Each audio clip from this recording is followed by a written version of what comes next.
Every team, every topic, everywhere. This is Believe. Start a good series win. I feel like we've had some gritty wins here lately. To start the second half. Holmes was cruising, throwing the ball really well. Fifth inning was a tough inning for him. Had to grind. They batted around and scored 3 runs, and I would love to have Grant go back out for the 6th. We have 3 out of 4 lefties coming up in the 6th. I thought it was time to go to Dodd there and face the lefties. And bullpen did a great job. I know we've gone to the well here the last couple days, but that's hopefully we can get a little bit deeper into games with our starters. But they've done a good job. So it was a good win. I mean, some smart baseball plays along the way, right? Dubon beating the ball to second was a big play. Jarvis deking the runner so they don't score with the ball in the gap. Olsen finding his way out of a rundown. There were some good things that happened that you can point to that were factors in that game. How nice is it just to see Riley have a couple swings that could create some confidence? Yeah, it's a great sight to see Riley swing the bat like that. I mean, that ball to center was smoked. I didn't think it was high enough to get out, but we've seen him like that in the past. So that's really good to see. And he's been taking better swings lately. I mean, he's hitting the ball really hard. So he's showing some really good signs. I mean, that'll be huge for us. Baldwin, he's back to form. I think it's official now. After his short little struggle there after coming back, he was on an MVP type trajectory before he got hurt, and he's looking like that again. So the offense is scoring some runs. We're doing some things well offensively, hitting some homers again. So there's some good things happening. You never want to go through failure like the way Baldwin did after the injury, right? But in talking to him too, he said, he learned a lot and stuff like that. Just kind of how important it is sometimes for players just to get through that first struggle, when they reach the majors, similar to how Baldwin did. Yeah, it's inevitable. It's inevitable. I don't care who you are. Not only for the individuals, but for teams. And I pointed to this the other day where our team had a rough June, but we come out the other side and still in first place. And we're playing better now. I mean, those things, they're deposits, right, in the bank. As far as your mental toughness and being battle tested, those things are deposits. As long as you come out the other side, and I feel like we have.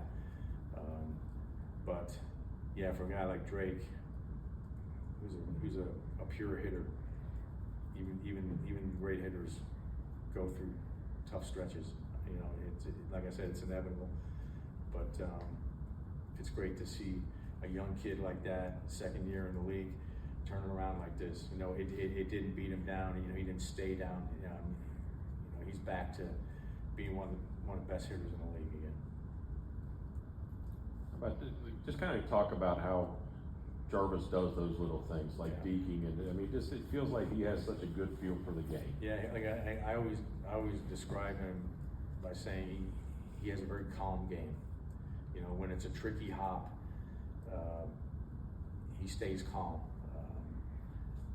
The tough play, it's a very calm put out and very calm assist.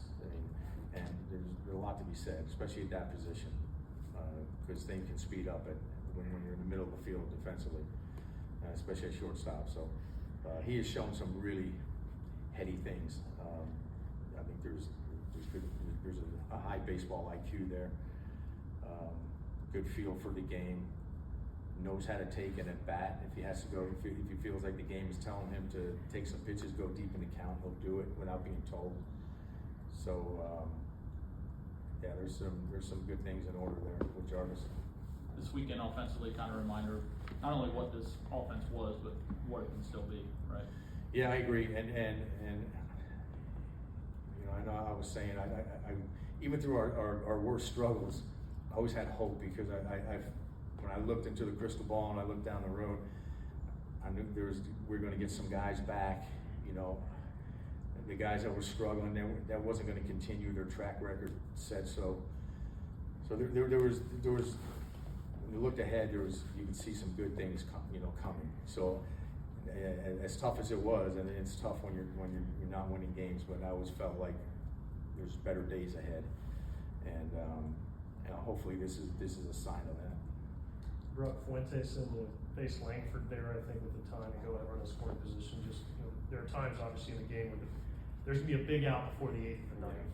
As a manager, how valuable is it to have a guy like Didi? Didi's he's been one of our firemen, right? To come in a tough spot, and he's durable enough to do that and go back out like he did. And look, I don't like doing that. Making a guy go 1+, especially when we've been leaning on him, you know, whether it's a Dylan Lee or a Didi. I'd rather not do that. But when Langford shows up at that point in the game, I feel like I have to go get him, you know, and then, you know, hoping he can get through that next inning, and he did. That was huge. Didi doing what he did. Dodd doing what he's done. He's done that on occasion, where he's come in, gotten the last out of the inning and gone back out and put the inning down. That's gold, you know. But you got to pick your spots. You know, as a manager, you can't go to the well too often, you know. And look, there's a price to pay, right? But when you have an opportunity to win a game, my feeling is you got to try to bank this win. We tried it last night. It didn't work last night, but you know, we went for it with our four guys in the last 4 innings when we had a lead. So yeah, I just feel like when there's a win in sight, you go for it, and then you deal with it later, you know. And you know, I feel like our pen as a whole is stronger, probably as strong as it's been all year. When you look at the guys that are considered, you know, not our back end guys, they're pretty good. So it sets you up for the next couple days. If some guys are going to be down, we still got some good arms to throw at you. Riley mentioned this during the break, the time away to just the mental breaks from the time with family comes in, not even just like besides a good day today, just a solid weekend in general. Just how important can that reset button be? Yeah, it is. I think it's important psychologically, mentally, emotionally, all those things that wear on you in this game. It's a bit of a reset. It's not completely a clean slate, but it feels somewhat like that psychologically, you know. So I think that helps. But he's been putting in the work too, man. I mean, he's been grinding at this since April, you know, trying to get right. And you know, you pull for everybody, but you pull for guys like Austin Riley, because he's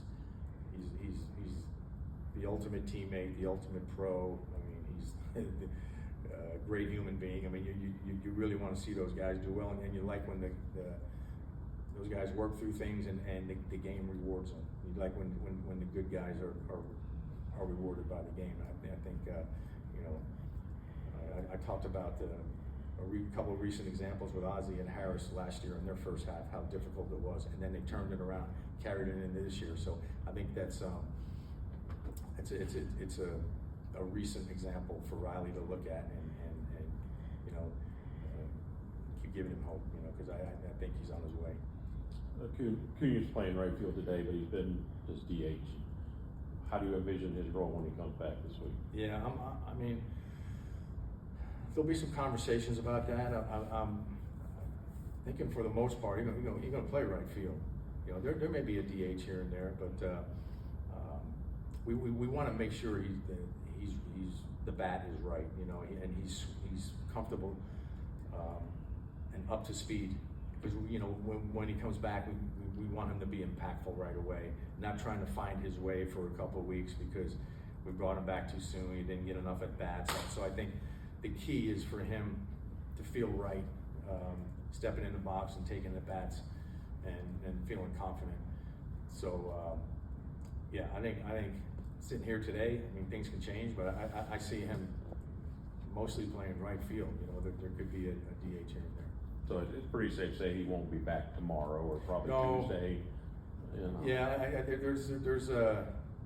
he's still got some days ahead of him. I think, like I said, we just want to make sure he doesn't have to try to figure it out up here, you know, and struggle up here.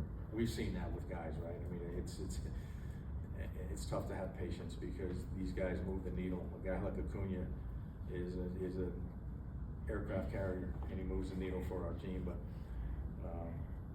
we have to use good judgment there. Anything else? All right. Thank you, Paul. Thank you. Thank you.